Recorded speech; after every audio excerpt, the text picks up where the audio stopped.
With power expansion into Europe and Asia, the red rulers of Russia have long pushed their conspiracy in Latin America. They were willing to pay a very high price in funds, manpower, organization, propaganda, and subversive skills to gain a base in Guatemala. En el año 1953 acababa de ascender a la presidencia el binomio Dwight Eisenhower y el pícaro de Richard Nixon. Y yo pensaba que ellos se encontraban bastante desinformados todavía sobre el caso de Guatemala. Semantics can betray us all. I would not, under any circumstances, accept the characterization of Arbenz as a reformer. Guatemala fue el primer país latinoamericano y uno de los únicos en el mundo que logró salirse de las manos comunistas. That's sort of like calling Hitler as a social activist. Para un embajador como era yo, extraordinario y plenipotenciario de Guatemala, es casi imposible entrevistarse con el presidente de los Estados Unidos. Entonces busqué un camino que fue hasta cierto punto audaz. I was a lot younger in those days, and it was kind of a lark, overthrowing somebody's government. Guatemalans themselves answered the call of rebel commander Castillo Armas. Farmers, students, and workers joined as volunteers. They gave no thought to whether they were joining a losing cause. And when I took a look at him, I said, my God, is this the guy we're going to make president of Guatemala? Me acerqué al presidente y le dije, lo quiero felicitar porque leí en la parte deportiva del diario que hizo un magnífico punteo de golf. He's a fox-faced little fellow. He was very shy and very nervous. I said, well, this is a terrible thing, but okay, this way. He's infected, so we have to do it. Pero mire, yo soy el embajador de Guatemala y desde hace 2 meses estoy tratando de conseguir una entrevista con usted y me la han negado. ¿Cómo va a hacer eso? Me dijo Eisenhower. We cached a bunch of Eastern Bloc arms. In fact, I think they were Russian arms at the time. We cached them in Nicaragua. And then, of course, we discovered them. There is no question but what the communists are in control of the government of Guatemala today. There is no question but what the recent shipment of arms which Guatemala received from behind the Iron Curtain amounts to a far greater amount of arms than would be necessary for the Guatemalans to defend themselves. Much more serious than the arms shipments to Guatemala are the strikes now going on in Honduras, the attempted assassination of President Somoza of Nicaragua, the infiltration in other republics of Central and Latin America. If we don't look out, we will lose this hemisphere just the way we did China. The agency was very concerned that it create the right conditions for a coup, and to make the evidence convincing, it decided to manufacture its own arms, which had Soviet bearings, Soviet markings, and plant them in the neighboring country of Guatemala, Nicaragua. Then, as part of the ruse, Somoza went on the radio and claimed he'd made a discovery of these arms. We had a very good group there, a few of us. We were good buddies. One of the group was Nestor Sanchez, who now has a high position in the government. We provided them with weapons and small amount of spending money, I suppose, but there was no great funding that was involved. There were only 44 men in Castillo. Nestor was our liaison with the Honduran military. Y después del saludo protocolar, yo comencé a explicarle qué era la revolución guatemalteca y nuestros objetivos, que queríamos hacer una democracia como la de Estados Unidos, etc. These church bells were being rung to protest the Arbenz regime, and of course the Catholic Church had been cooperating, not for CIA necessarily, but simply because they recognized in Arbenz an enemy. Murs Cabot me interrumpía y le decía al presidente, pero señor presidente, es que en Guatemala hay un partido comunista. Y yo decía, también hay en los Estados Unidos. Entonces él decía, pero tienen un periódico que se llama Vanguardia Popular y ustedes tienen el Daily Worker. Vean, le dije, señor presidente, saqué un mapa que llevaba pequeño sobre Guatemala, donde estaba marcado cómo dominaban 3 compañías transnacionales que habían entrado desde el principio de siglos, entre ellas la United Fruit Company, los faros, los puertos, las comunicaciones marítimas internacionales, el transporte interno, la energía eléctrica. Guevara himself had drifted into Guatemala as a kind of a soulmate of Arbenz. Volvió a insistir Cabot en que habían varios funcionarios en Guatemala que ocupaban ciertos cargos menores, pero que eran comunistas. Al oír esa palabra, Eisenhower me dijo, si yo pudiera y estuviera en mis manos, yo ahorcaría a todos los comunistas del mundo. Escorted by Guatemalan fighters, the rebel leader, Colonel Castillo Armas, flies home in triumph from the El Salvador conference that ended the war. His anti-Red Guards leading the way, the revolution's chief, soon to be elected provisional president, gets a capital ovation. Never before has Guatemala City seen anything Very cool like heads prevailed in the CIA, and the officer in charge at that time said no. He said, you're not going to kill any of these people, and not you, Mr. Guevara, or you, Colonel Arbenz, or Mrs. Arbenz, get on the plane and leave. And get on the plane and leave they did. The code name for the operation, curiously enough, was Success. I've often wondered, considering what Guevara did in the hemisphere subsequent to that, whether it wouldn't have been an awfully great idea if a CIA officer hadn't simply stepped aside.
Señor Coronel de Infantería, diplomado en Estado Mayor, comandante de la Zona Militar número 20, señor Gobernador Departamental, señorita novia y señoritas madrinas del Instituto Adolfo B. Hall, señores oficiales subalternos, señores catedráticos, caballeros alumnos, en todo tiempo, una de las principales inquietudes del alto mando del Ejército ha sido incrementar y mantener este tipo de establecimientos educativos para la formación adecuada de la juventud de nuestra linda Guatemala, y es así que en el año 1955, siendo gobernante de la República el extinto coronel Carlos Castillo Armas, se dictaron las órdenes correspondientes para la educación militar.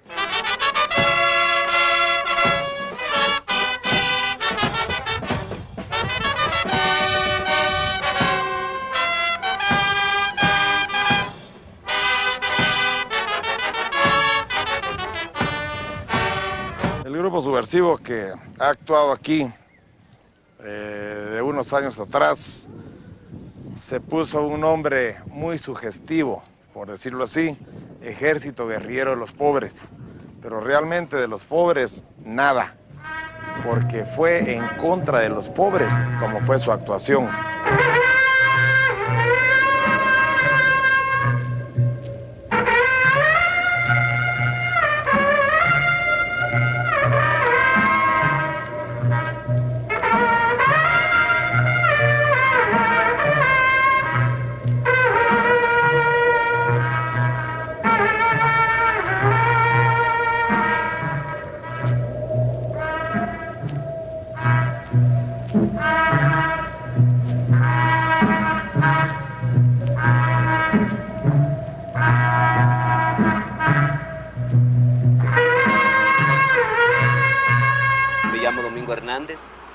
campesino indígena de Santa Cruz del Quiché. Nací en una aldea que se llama Chajbal, que queda a 3 kilómetros del departamento. Mis padres son campesinos. Mi madre nunca habló, no llegó a hablar nunca ni una palabra del español. Ahí crecí con ellos en una situación de miseria, de pobreza, como todos los campesinos y todos los indígenas de Guatemala. En realidad me falta más que hablar en español porque tengo otro dialecto. Yo soy originario del departamento del Quiché. Entonces, en donde he vivido, pues, en donde nací, nunca tuvimos una oportunidad de estudiar. Entonces, nunca estuve en la escuela y hace como 10 meses empecé a hablar en español. Entonces me equivoco cada rato. Estudié los 2 años en la escuela. Al cumplir los 2 años, tuve que salir fuera de mi aldea. Bajé para la ciudad capital para convertirme en uno de los más de los vendedores que venden en la ciudad, vendiendo naranjas, vendiendo chicles, limpiando zapatos en la ciudad. Mis padres eran bien pobres y entonces yo pensaba pues de que así éramos todos, como en mi aldea, porque en mi aldea todos somos indígenas, no hay ningún ladino. Y entonces yo pensaba que así todo Guatemala era pobre, así como la miseria en que vivimos nosotros. Pero poco a poco me di cuenta de que en Guatemala vivimos en una desigualdad. ¿Quiénes son los que viven en una pobreza? Somos nosotros los indígenas, por donde quiera sufrimos. Entonces poco a poco me di cuenta pues que por qué hay pobres y por qué hay ricos. Como éramos de la religión católica, siempre fuimos entendiendo nuestra situación de otra forma, más que todo entender de que esa pobreza era producto de los pecados o era que la voluntad de Dios, y que había otro reino, digamos, para nosotros los que íbamos a sufrir tanta pobreza, otro reino donde realmente íbamos a disfrutar de la vida. Y también para decir o para calmar nuestra situación, se tocaban de que hay ricos en nuestro país, pero la religión la miraba que los ricos en el futuro hoy son ellos los que van a sufrir, pues van al infierno y todo eso. En mi salida del campo a la ciudad fui conociendo algunas otras cosas. Otro es la discriminación más directa que sufrimos los indígenas en Guatemala, como seres que no tenemos conciencia, que no tenemos capacidad, que no tenemos ninguna perspectiva en el futuro. Y esta situación la fui confrontando en la ciudad, digamos, al relacionarnos con el pueblo ladino, al tratarnos de indios, de brutos. Cuando vienen norteamericanos a nuestro país, encuentran situaciones que les parecen totalmente inaceptables. Les parece inaceptable, por ejemplo, que nuestros indígenas caminen por todas partes descalzos, cuando el zapato es algo muy normal, pero en ellos. En los nuestros lo normal es ser descalzos. Y en algunas oportunidades nuestros indígenas, cuando quieren demostrar que tienen posibilidades económicas, sí se compran zapatos, pero no los usan. En 1971, yo y otros compañeros empezamos a discutir del por qué no nos permitían leer la Sagrada Escritura, de que si era cierto era un pecado y si era cierto que nosotros no teníamos capacidad de entenderlo. Entre todos decidimos, éramos 4, mis 3 compañeros ya están muertos, éramos 4, decidimos comprar una Biblia, y como yo viajaba en la ciudad capital, entonces fui a Casa Central, compré una Biblia latinoamericana. La iglesia ha tenido una transformación y ello es debido inicialmente a su composición. Hace muchos años, el mayorazgo en la familia lo heredaba el primer hijo, el primogénito, el cual tenía los bienes, el nombre y negocios y política. El segundo de los hijos iba al ejército, el tercero al clero, pero todos tenían la misma educación. Cuando llegamos a los evangelios de Cristo, empezamos a ver también de que Cristo como que nos presentaba un Dios, no un Dios que está más allá de nosotros, sino que un Dios que está más cercano a nosotros. Cuando nos dice, todo lo que hagas con tus hermanos lo estás haciendo conmigo. Todos nosotros empezamos a ver eso. Y cuando los demás profetas hablaban de una opresión, pues nosotros también nos sentíamos oprimidos en nuestro país. Con el correr del tiempo, esto fue transformándose y empezaron a ingresar a los seminarios muchachos de una condición diferente, y las más de las veces, y por cierto espíritu de solidaridad o de compasión, se dio también la oportunidad a los niños huérfanos. La Iglesia respeta el gobierno, el Evangelio lo dice, que aunque la autoridad fuese mala, hay que respetarla.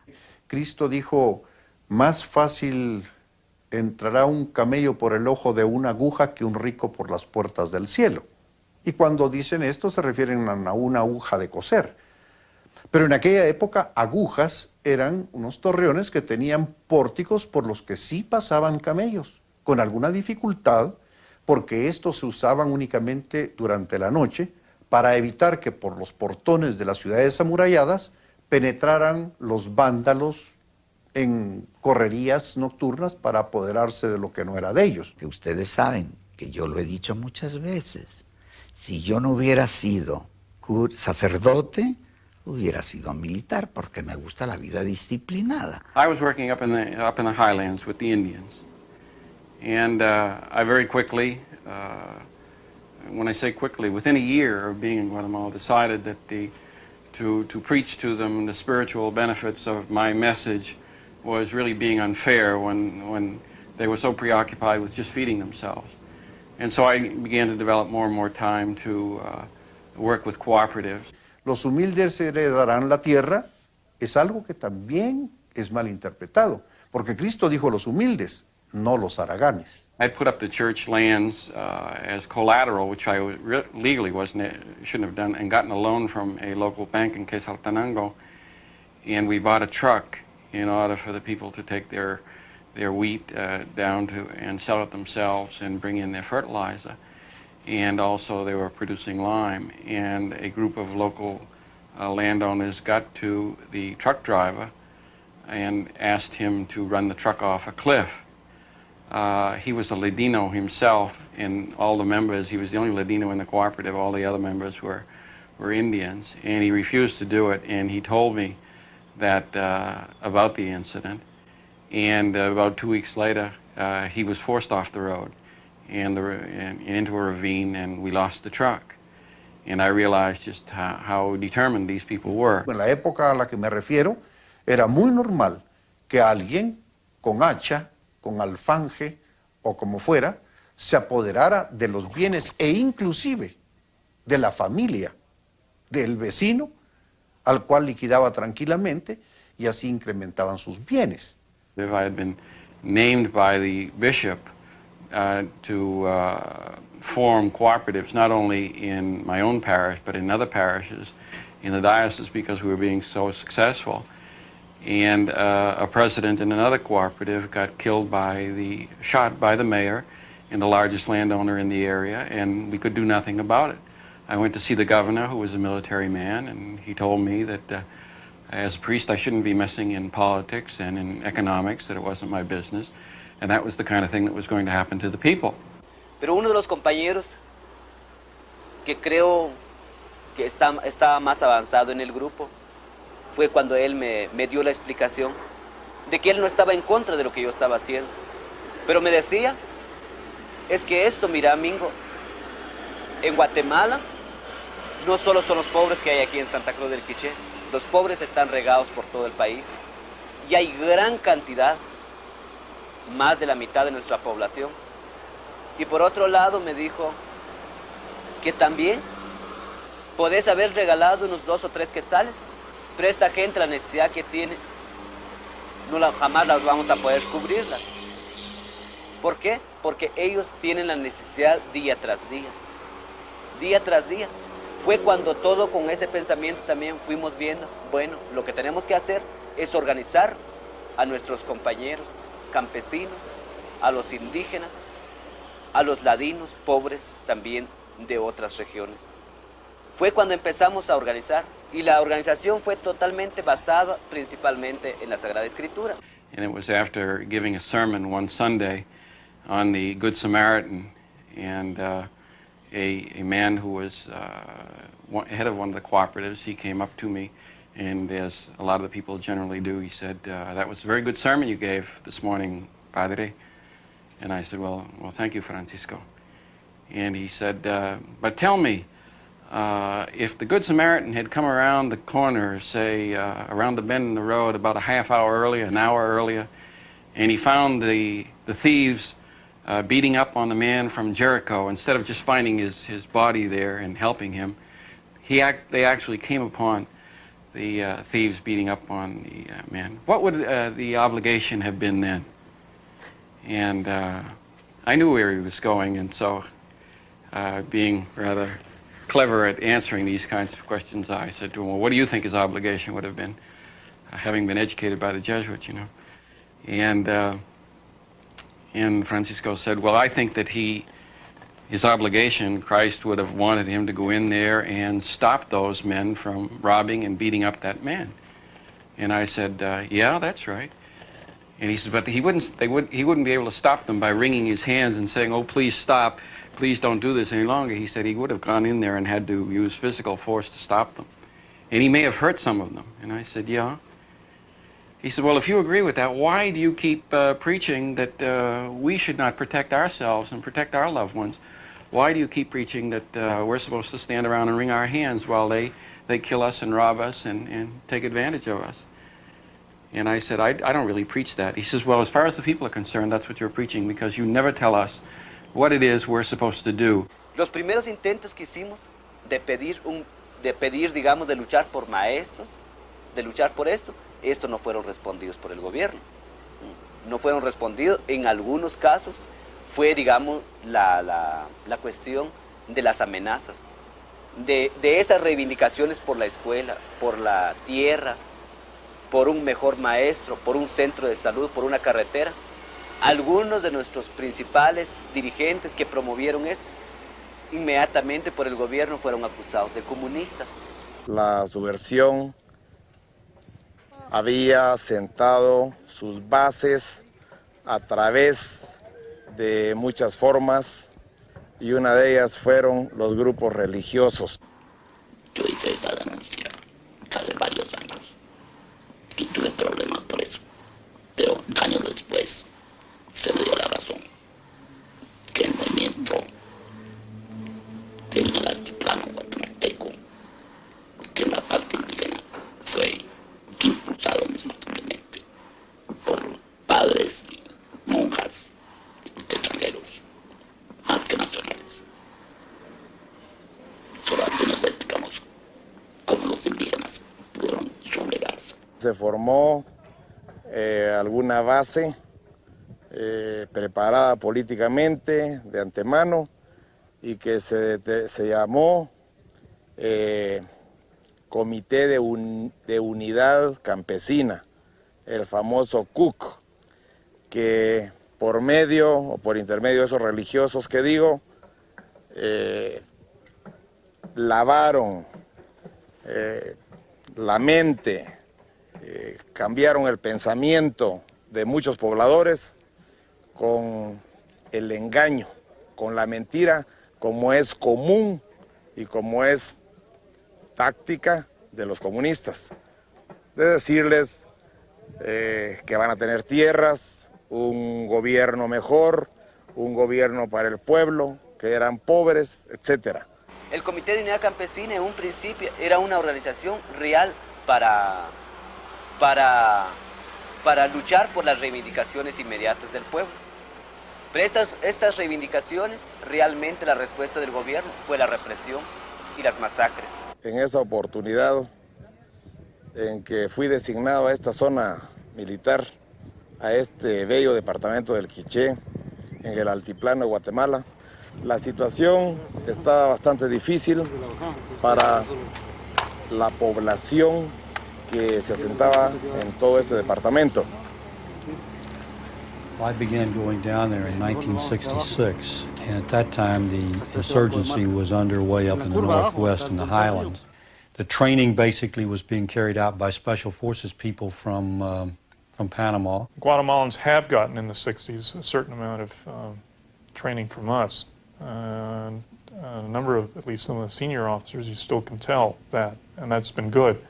I had been, as I mentioned, working with the people up in Petén, and I used to fly back and forth with some U.S. Army personnel who were mapping the whole Petén area. And I don't remember their names. There were two of them that I used to fly with all the time that it was against regulations for them to fly me, but these two did, and one of them said, if this country ever goes, meaning if the insurgency ever really develops, we'll know this country better than the Guatemalan army itself knows it. And I thought to myself, even as he said it, someday this country is going. And that was going on all 66, 67, 68, 69, successfully concluded, as I recall, and I left that area in about 69, but it was mostly pretty well finished by late 69, early 70, 71. But then again, it began opening up again in 73, 74, 75. Ya del 79, el gobierno ha lanzado su ofensiva contra el pueblo indígena.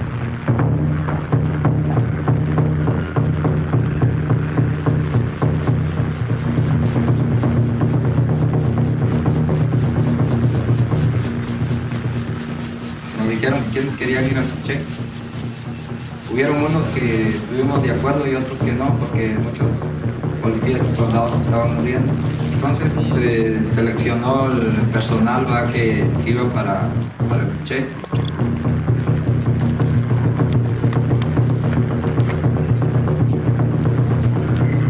El ejército ha venido a presentar, a dar un clima de paz, de tranquilidad y de confianza en las instituciones de gobierno.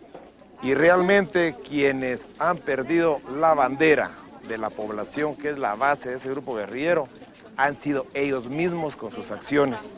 Guatemalan armies had a lot of assistance in the 60s and 70s from the U.S., early 70s, in counterinsurgency. They're the best counterinsurgency force in Central America, in my estimation. They know how to do it better than anybody because they have officers with 20 years combat experience. En mi pueblo, pues, al final del 79, el ejército nos secuestró a mucha gente de mi aldea. Se iban al mercado y ya no llegaban. Y la gente, pues no solo hombres, sino que mujeres y jóvenes los ha secuestrado y nunca supimos qué hizo en el destacamento. Fueron muertos de los asesinaron, así unos de pura tortura y otros de puro hambre han sido muertos la gente. ¿De dónde son? Echengash. Indan echen tu vas chocolate. ¿Vas chocolate? No, lish tu pinga perla. En cerca pinga perla. Es changuak nane dan yenak chive. Biqot. Parte acá tanina tu costalun schwaga. Tanin tu vas chocolate. Allá en vivo los chocolates. ¿Esa es toda tu familia? Sí, solo uno. Sí. ¿Y tu mujer? Pues ya murió. ¿Murió? ¿De qué murió tu mujer? Es una enfermedad. ¿Enfermedad? Sí. ¿Dónde? La misma ya. ¿Por qué murió? ¿Qué enfermedad tenía? Es una enfermedad, pues no lo aguantamos, pues ya murió. ¿Por qué no se habían presentado antes?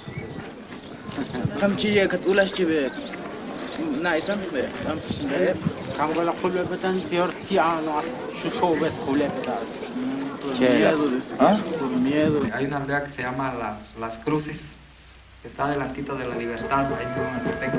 O sea que esta aldea sufrió el azote duro pues del secuestro integrado por el teniente Hermelindo Velázquez y Carlos Marín Maldonado, o sea, bajo las órdenes de Benedicto Lucas.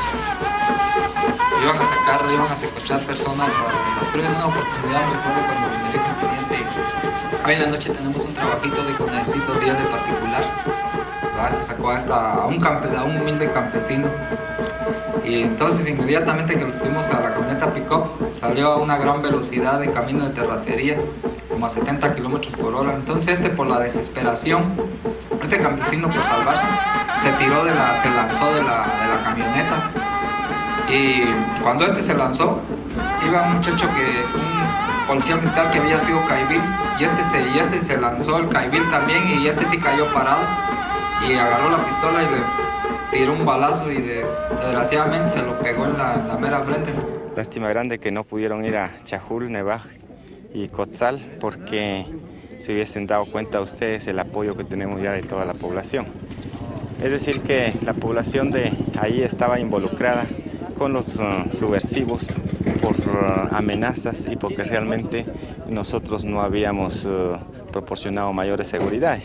Entonces vino Benedicto Lucas García, donde supo la acción de Caibil, le regaló una pistola 38, felicitándolo por su trabajo. La gente poco a poco fue entendiendo de que la situación de nuestro país no se podría resolver de otra forma más que cambiando directamente al gobierno y destruyendo al ejército. Fue cuando el pueblo vio la necesidad y la exigencia de incorporarse en gran parte a las organizaciones revolucionarias que luchan con las armas. El mayor le informaba al coronel, porque tenía que informarle, para que con consentimiento de él pues se ejecutaran a las personas que ya habían sido secuestradas por miembros de la S2. O sea que la S2 es un cuerpo que según ellos le llaman de inteligencia para ellos, ¿verdad? Pero o sea que en el día, en el cuartel se pasan de vestidos de verde, y ya en la noche viene el mayor de la S2 y hasta mismos compañeros policías o soldados dicen, a ver, necesito 10 de particular, los que estén más peluditos, que no parezcan soldados, ¿verdad? Y las ametralladoras se las van a llevar, las metralletas, como habían varios tipos de armas, ¿no? Ahí tenían Galil en ese tiempo, su ametralladora Beretta, tipo italiano, y estas se envolvían pues en mantas, ¿no? Para que no sospecharan, nos juntamos en tal parte y vamos a pasar por ustedes para que la gente no se dé cuenta que salimos de aquí mismo. Y hay muchas madres y esposas han sido reclamado, han ido a reclamar a sus maridos y hijos. ¿Y qué fue la respuesta que ha sido el ejército asesino? Ahí se quedaron las mujeres porque ya no regresaron, porque los recibió a pura ametralladora, no los dio una buena respuesta. La G2 es la que integra lo que realmente son los escuadrones de la muerte. O sea que los escuadrones de la muerte ahí mismo existen en el Palacio. En ese tiempo pues la G2, el que estaba encargado era el coronel Marco Antonio Callejas y Callejas y el capitán Juan José Cifuentes Medina. Eso porque yo siempre visitaba constantemente pues, el Palacio y yo quería entrar ahí, pero yo platicaba con otros compañeros, ellos me decían, ¿en dónde estás trabajando? No, pues estoy trabajando con el comandante fulano de tal. Y ellos empezaban pues, a contarme a cabo las acciones, los secuestros que ella hacía, porque la G2 y la S2 pues la misma, o sea que trabajan en la misma combinación, porque de la S2 ya cuando ya llevan unos 10 muertos, ¿verdad? Que ya han matado 10, ya pasan a la segunda sección del Palacio, o sea que esos ya merecen estar ahí porque esos ya no salen nunca. En 1982, para ser más exactos el 28 de noviembre, fue secuestrado con lujo de fuerza por agentes de seguridad del Estado, G2, provenientes del Estado Mayor de la Presidencia, militares, mi hermano Manuel Fermín Reyes Melgar, junto con otro compañero de estudios de la Universidad de San Carlos, la Facultad de Ingeniería. Cuando asesinan a una persona, dicen, le ponen ajusticiada por el Escuadrón de la Muerte. A otra que ellos creen que no sea conveniente ponerle, ponen ahí ajusticiada por el EGP.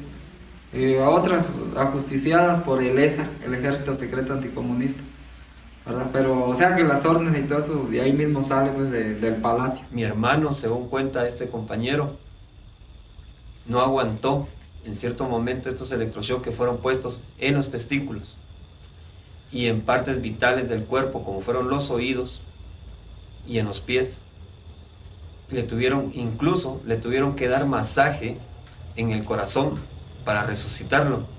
Los tipos de tortura, o sea que los que medio alcancé yo a ver, porque fueron casos comunes, personas sospechosas según ellos que eran guerrilleros, o sea que hubieron, por ejemplo, hubieron personas en que se les aplicó el soplete, ¿verdad? O sea, eran amarrados en sillas y ahí las empezaban a interrogar y poco a poco les iban acercando el soplete y conforme se lo iban acercando se les iba abriendo hasta que se les iban saliendo los intestinos hasta que la persona moría, o ya cuando moría, o sea que lo echaban a un pick-up, ahí la tiraba. Contaba este compañero de que desde el momento que ellos, al estar involucrados como estudiantes que quieren la mejoría para nuestro país, para nuestra gente, y al haber sido capturados, al haber sido torturados, cada uno de ellos sabía de que iban a morir, que ellos ya nunca más se iban a salvar, y se tomaron de las manos como diciéndose un adiós,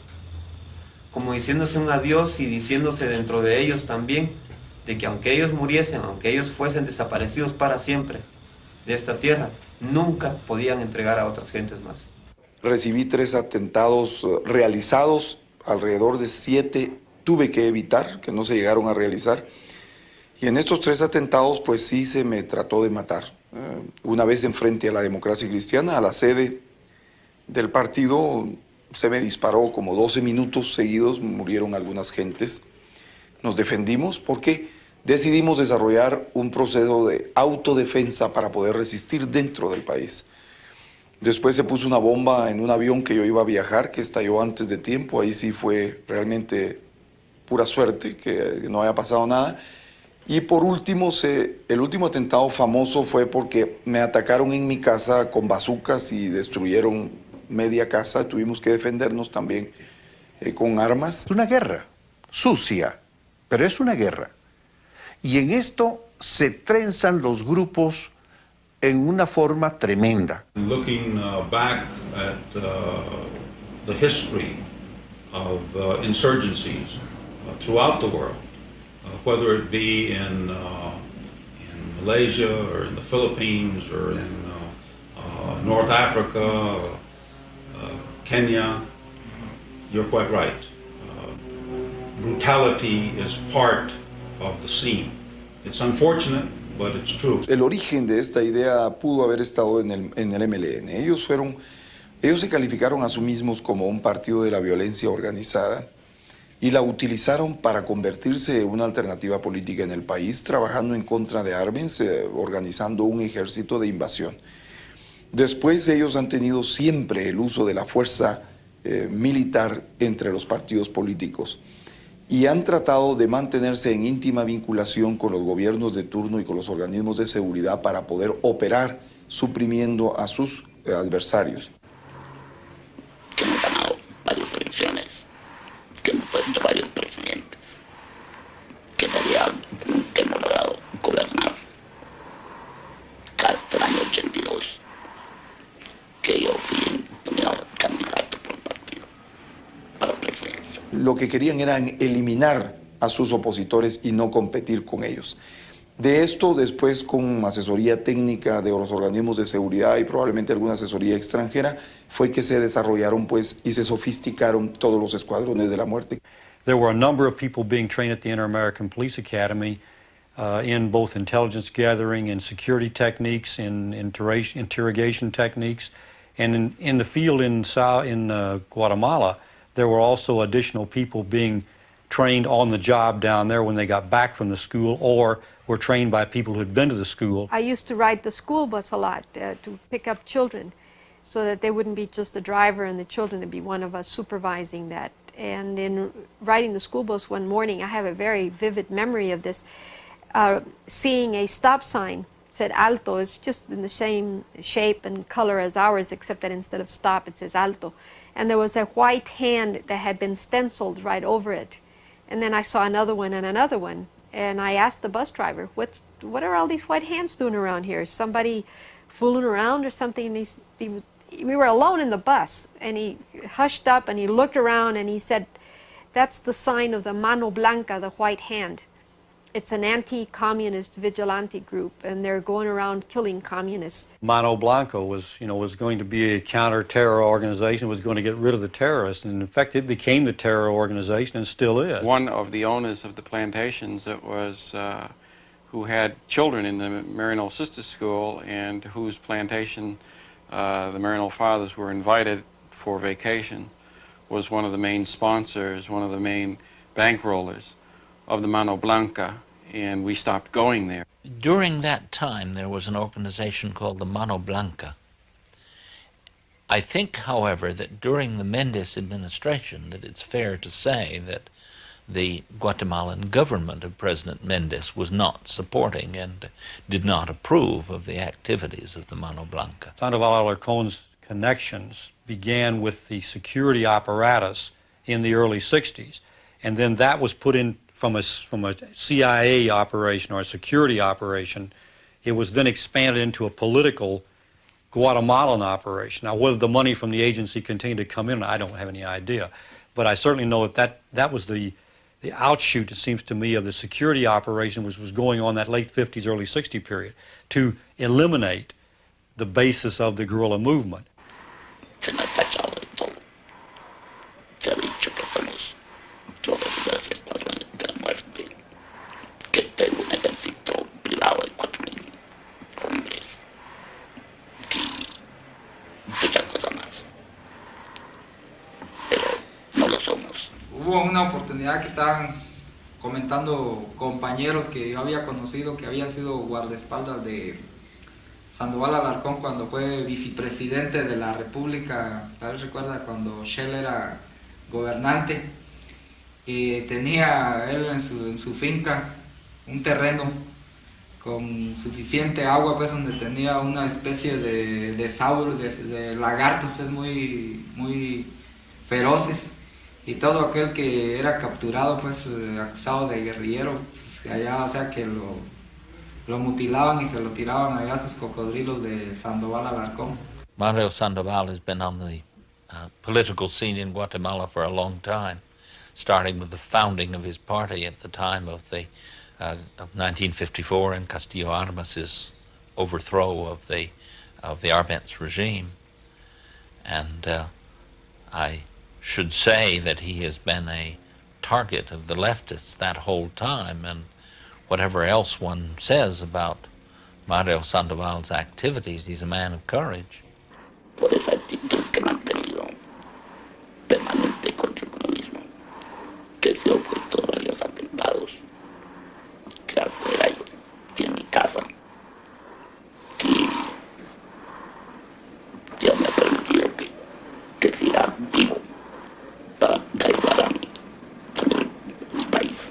Digamos, al comienzo de esta lucha, cuando decía anteriormente que también hubo necesidad de que el pueblo tomara también las armas, usara también la violencia.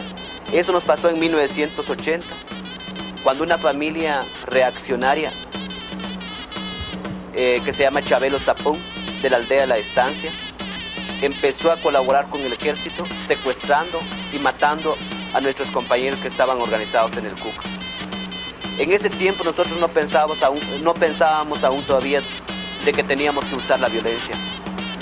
Fue cuando en ese tiempo ya teníamos 6 compañeros muertos, más la cantidad de niños huérfanos y de mujeres viudas que se iban quedando. Entonces nosotros decidimos consultar al pueblo qué hay que hacer con este señor. Consultar a nuestros compañeros organizados. La decisión fue de todos de que habría que ajusticiarlo. En 1980 empezamos y planificamos el ajusticiamiento. Esto fue una actividad masiva. Participaron más de 100 personas. Y también fue consultado con nuestros ancianos de las aldeas. Esa noche del ajusticiamiento de Chabelo nos quedamos en una aldea que se llama Cucabaja, que está cerca del municipio de Chiché. Al día siguiente sabíamos que este señor iba a llegar a Chiché porque ya habíamos controlado todos sus pasos. Cuando nos levantamos, nuestros dirigentes, nuestros catequistas, nuestros ancianos decidieron a que nosotros pidiéramos permiso a Dios de toda esta actividad que íbamos a realizar.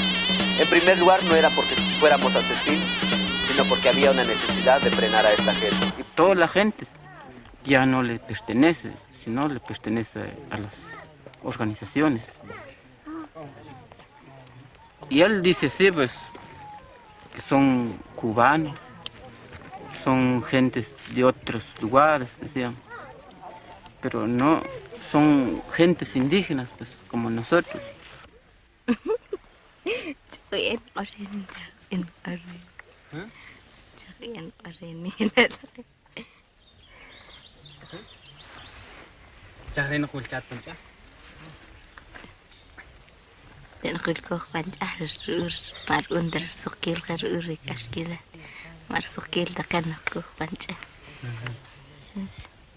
Hemos unido con los campesinos que ya no van a ir a trabajar con los ricos, porque los ricos se pueden explotar, no le dan un vasito de agua, no le dan un poco de un poco comida, nada.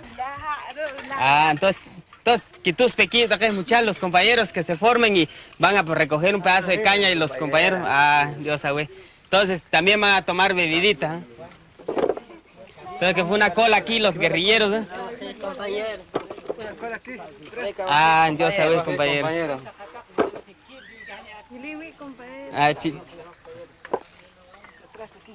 Chanta que no cola, repártanlo y nos vamos a retirar.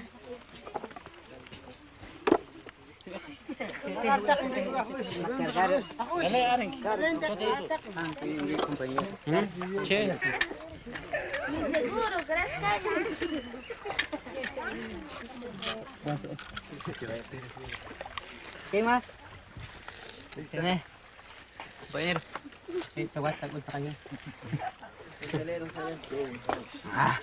fila, Quinquís, pues rápido, pues saquen fibra, hombre, no son militares ustedes. Compañero. Va, chahuilta, cahuí, pez, ojiquejo. Va. Porque la represión es fuerte, pues. Aquí de repente aparece el ejército, así a media hora, a 2 horas de aquí. Entonces, para estar más seguro, para asegurar los niños, las mujeres, los ancianitos, es que estamos aquí reunidos. Las patrullas que nosotros enviamos hacia las montañas tienen 2 misiones. Una, destruir al enemigo, que aún existe en grupo minoritario en las montañas. Y como segundo objetivo o misión, el recuperar la población.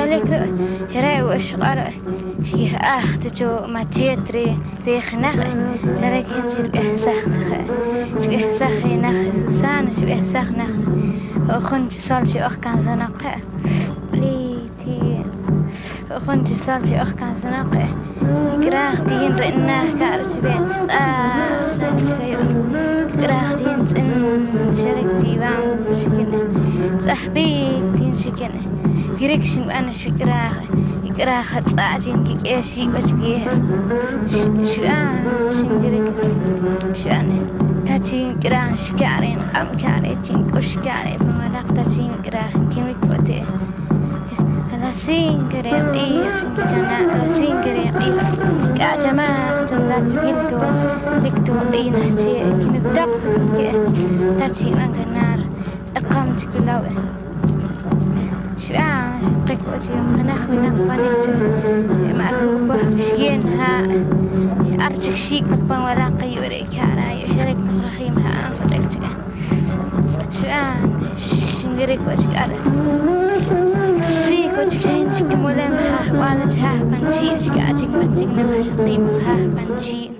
Siempre nos ha tratado de comunistas, de subversivos, pero la realidad es que nosotros no es cierto que somos subversivos, sino que nosotros tuvimos que salir huyendo. ¿Por qué? Porque nosotros queremos defender nuestras vidas y salimos en las casas y el ejército, cuando vio que ya no dormimos en las casas, nos quemó todas nuestras casas.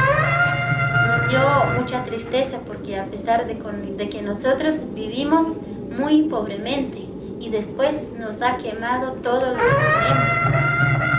El gobierno le dio orden a sus soldados de que toda clase de plantas lo cortaran, cosas que no se puede quemar, lo cortaron. es bien doloroso recordar eso, pues, porque mis padres han sido muertos de puro hambre. Esta es una guerra prolongada, la conocemos así, pero sabemos que vamos ganando. Ya tuvimos una experiencia antes del 54 de un gobierno de izquierda, de tinte comunista, y hoy pues el pueblo es el que se ha dado cuenta de la real situación. En una finca de San Francisco de San Juan Cotzal es que el ejército se vistió en ropa civil y engañando a la gente, ellos se quieren ser como guerrilleros. Entonces el ejército cuando llegó y dijo a la gente que nosotros somos los guerrilleros de los pobres, que estamos para ayudarlos. La gente, pues ellos ni saben quiénes son los guerrilleros tampoco, ¿verdad? Entonces el ejército vio que no hicieron caso a la gente para tumbarse, entonces hicieron una balacera y en 10 minutos pues mataron más de 60 personas y han echado la culpa a los guerrilleros, pero no es cierto, sino que ellos han hecho todas esas masacres. Entre San Juan Cotzal y Chajul es un grupo de elementos subversivos que llegó a la población con uniformes de esta clase.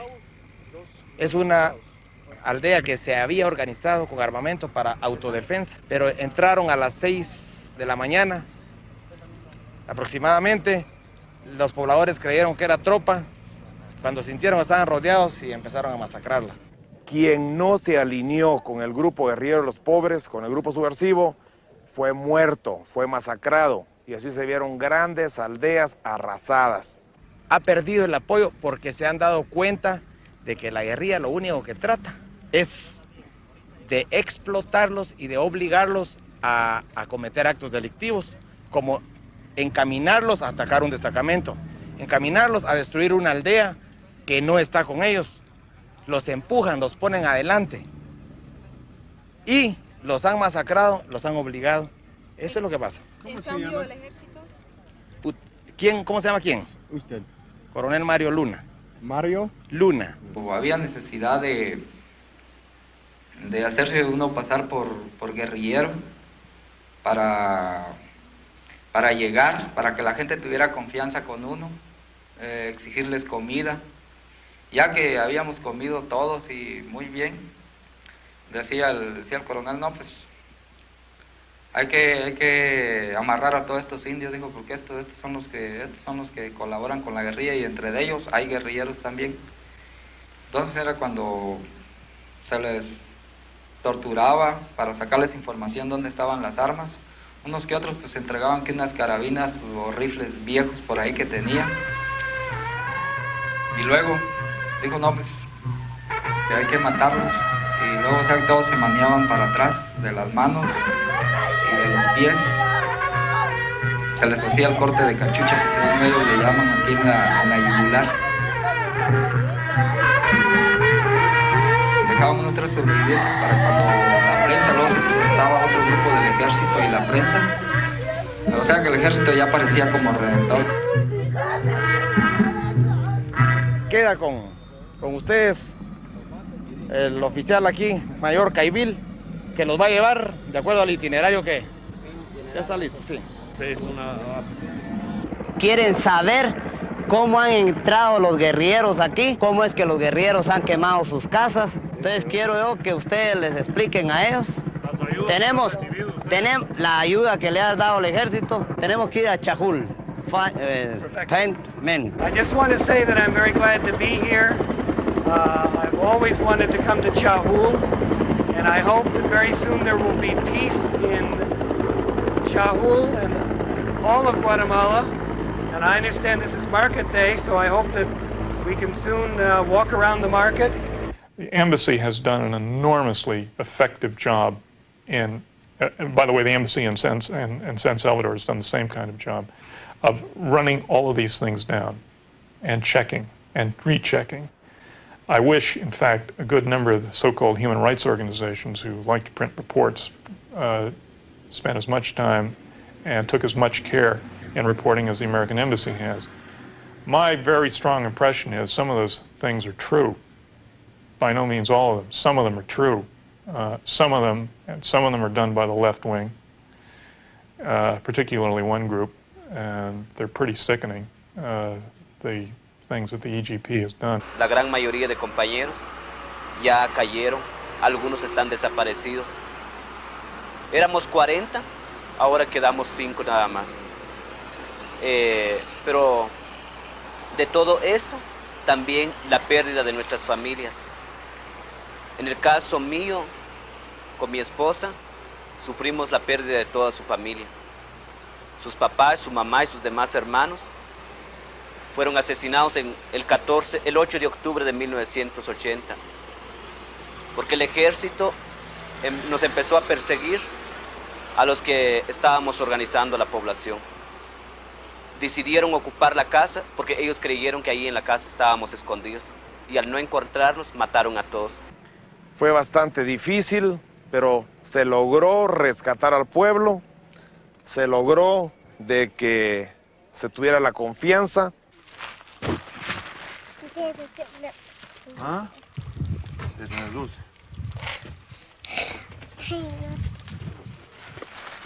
¿Tú quieres dulce? ¿Quieres dulce? Ahora pues. ¿No me das un besito? ¿Ah? Amarraron y quemaron vivos a todos los reyes, porque no se rendían a pesar de las torturas, porque no querían nunca entregar a nuestro pueblo en manos del extranjero, en manos de Xibalbá. Por eso murieron, por eso fue, no hemos olvidado, quiero que sepa, esa sangre heroica que derramaron. Es la ley de Xibalbá, es la ley de Xibalbá. En los años 60 fue al reino de Uxortí, un pueblo de Oriente donde llegó Xibalbá. Dicen que para decir que no al comunismo, pero este pueblo grande solo sabe de dolor. De noche cuenta que era un dolor escuchar los gritos de los torturas. A la orilla del río Motagua aparecían siempre mutilados. Es la ley de Xibalbá, es la ley de Xibalbá. Es como una semilla de planta que dejaron sembrado toda la gente que han dado su vida por su pueblo, porque tengo que recobrar la sangre de mis padres que han muerto. Y además toda la gente, no solo mis padres, porque estoy hablando aquí ahorita por medio de la voz de mi pueblo. Y nosotros los que estamos vivos tenemos que seguir luchando. Tenemos una esperanza de que sí llegará un día en que vamos a aprovechar la fruta de ese trabajo. Es la ley de Xibalbá, es la ley de Xibalbá.